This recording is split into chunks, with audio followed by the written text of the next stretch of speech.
Most business advice you get will tell you to do more, work harder, post more, network more, get on more calls, hustle harder. But I've worked with over 40 agency owners one-to-one in the last 2.5 years now, and I can tell you one thing for sure: the people that are running the most sustainable, strongest, healthiest agencies and are happiest in themselves are not doing this. They're not grinding themselves into the ground, they're not chasing every opportunity that presents itself to them, and they're definitely not measuring success by how busy they are. So in this video, I'm going to break down what I would call the anti-hustle approach to agency growth.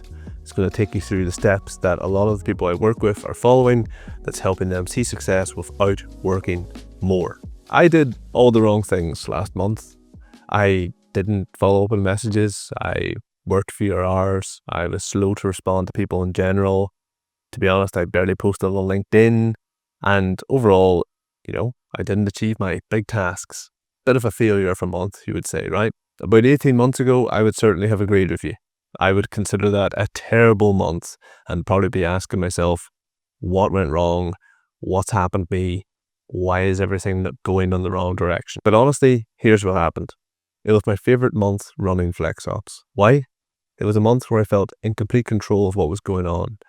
I was choosing to do certain things with my time that did not directly relate to doing more business activity day to day. I focused on my existing clients, and I spent more time with my family during the week than I have done in years. And guess what?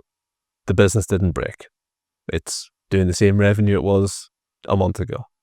It didn't suffer, and my clients definitely did not suffer as a consequence of me working fewer hours. Because here's what I learned after building and running a really successful agency, and now after advising dozens of agency owners, it's that being busy does not directly correlate to success. If anything, it is completely irrelevant.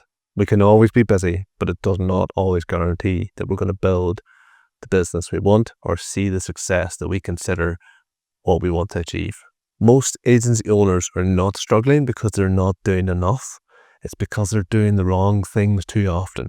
So let's break down what separates an agency owner who's about to burn out from an agency owner who's well on their way to building something sustainable and healthy. So the first principle here comes down to the simple fact that a lot of agency owners are building something for someone else.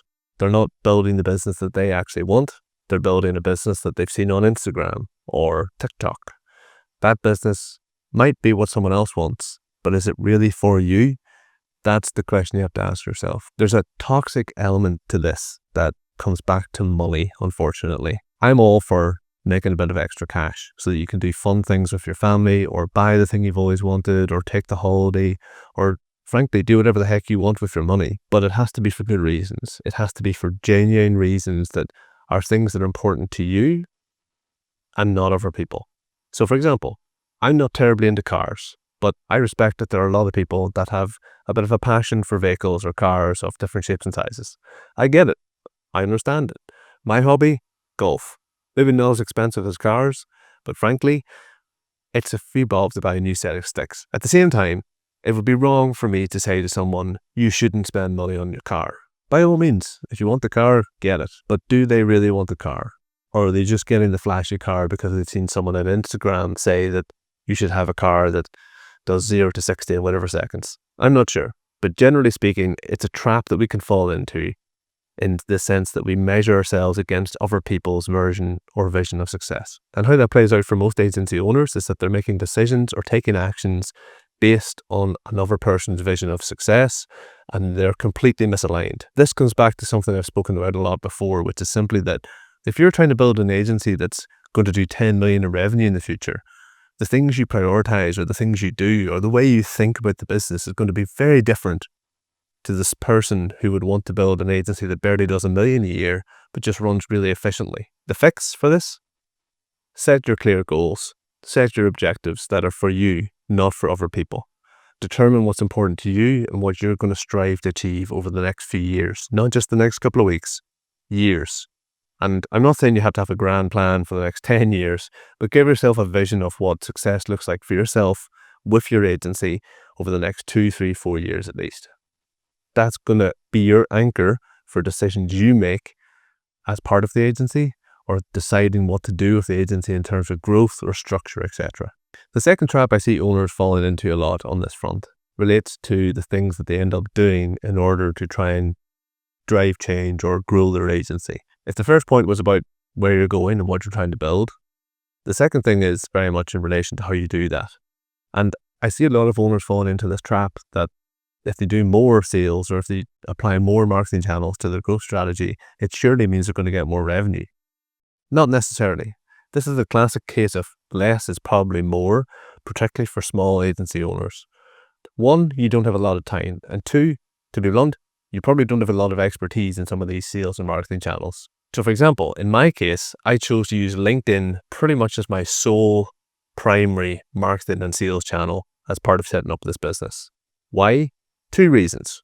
One, I was comfortable and familiar with the channel, and I was very confident in my ability to write content for a certain audience.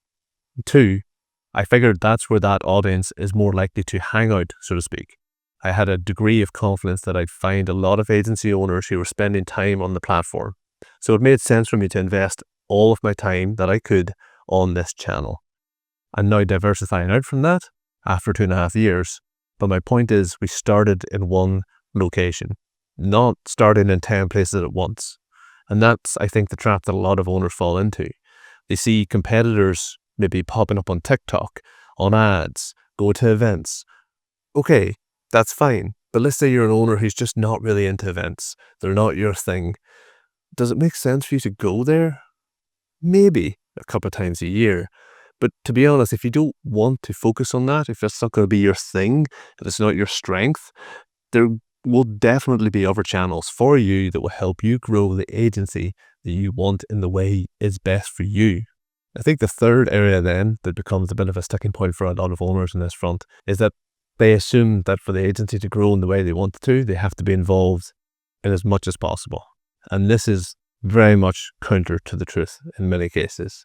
The owner, as the agency grows, thinks that for the quality to retain and stay in a certain place, they need to be in the midst of delivery, they need to be in the midst of the client relationships, and if anything, it's actually the opposite.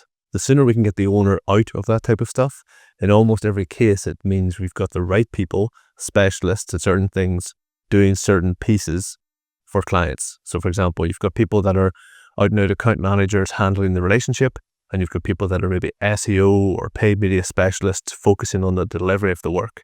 Yes, the owner can do these things, but you've paid people good money to specialize in that thing. So again, if the trap is the owner thinking they have to be more involved across more things for the agency to perform to a higher standard, the reality is that it's probably the opposite. The fourth trap that I'd flag here is really something that comes back to positioning. It's appealing to everyone and anything that moves in terms of a brand or a company that an agency might be able to help, versus finding which brands make the most sense for you based on what you're exceptional at helping them with. Now, positioning is, I suppose, really what you're known for, or how people come across you, or what they look for to find you. And for me, this is the simple case of saying, okay, if we're a digital marketing agency, great. Maybe you can do all those things for anyone, but why would I come to you in that case? And I think the trap for a lot of agency owners here is that they assume that by going broader, they can reach more people and win more clients. When in reality, by going broader, they're putting themselves up against more agencies and more agencies who are specialists at certain elements of what they're offering. So if anything, they're diluting their own offering and making it more confusing to potential customers about what people this agency actually helps, or why they should really help them as a client. On the flip side, if we look at an agency that's clear in their positioning and their messaging, they maybe specialize in helping a brand at a certain size, or with certain tools or tech, or even just certain industries, it's quite clear when you are that person that this agency is for you and nobody else. There's almost like this lovely reassurance about that this agency was set up to help people like me, not just anyone. And the fifth and final trap, I say, that a lot of agency owners would fall into is this idea that they have to say yes to everything. And if you say no, you're missing an opportunity. Frankly, as with a lot of things on this list, it's quite the opposite. Owners who can get to a place where they're confident in what is for them and what isn't, and can say no to most things, know exactly what they should be saying yes to, and when they're going to say yes, they can say it with a hell yes, so to speak. Just because someone refers you a piece of business, it doesn't mean you have to follow through and try your best to work with that client. Just because someone approaches you and asks for help doesn't mean you have to help them out. Just because the highest paying client that you're currently working with asks you to do more and more and more, it doesn't mean you have to say yes. And I'm not saying it's easy in some of these cases to say no. It'll feel weird, it'll feel uncomfortable, but getting used to saying no when it makes you feel like that is probably a very good trait and characteristic to build up as an agency owner. So to wrap all of this up, the general theme here has been that success and building a really strong, sustainable agency almost always is the opposite of what people think it is. It's not doing 15 things at once. It's not running in 10 different directions. It's not hiring. It's not winning clients left, right, and center. The point here is we can approach this with this anti-hustle mindset almost and give ourselves clarity and certainty about what we should be doing and why and when. And one last point, wanting to work long hours to grow your business because you're committed to doing that for a period of time, nothing wrong with that whatsoever. It's whenever we find ourselves in these situations where we feel obliged to work more and more and more without really thinking about what we're doing. That's chaotic, and it's frankly not something worth bragging about or wearing as a badge of honor. That is not the type of mindset that's going to help you as a person build the business that you really want for yourself. You're just going to end up being a very, very, very busy employee in your own company. Not every week needs to be jam-packed, and not every month needs to be this frantic sprint to the finish line. Give yourself clear direction, clarity in terms of what you need to do towards achieving that goal, and ultimately then take the steps one at a time to helping you get on the right path. And if you wish, you can apply as much pressure as you see fit to yourself. If you want to give yourself an extra boost every now and then, go for it. But don't feel like you have to be moving at 100 miles an hour all the time. So if you want to stop spinning your wheels and actually give yourself some real clarity in terms of how you're going to grow the agency and what you need to do to achieve that, I think the first place to start usually comes back to the owner stepping out of day-to-day client work. And I've made this video up here that you can check out, which goes into that in more detail. In that video, I'll break down exactly how to extract yourself in the right way so that the agency is set up for success and can deliver client work without you in it to a very high standard.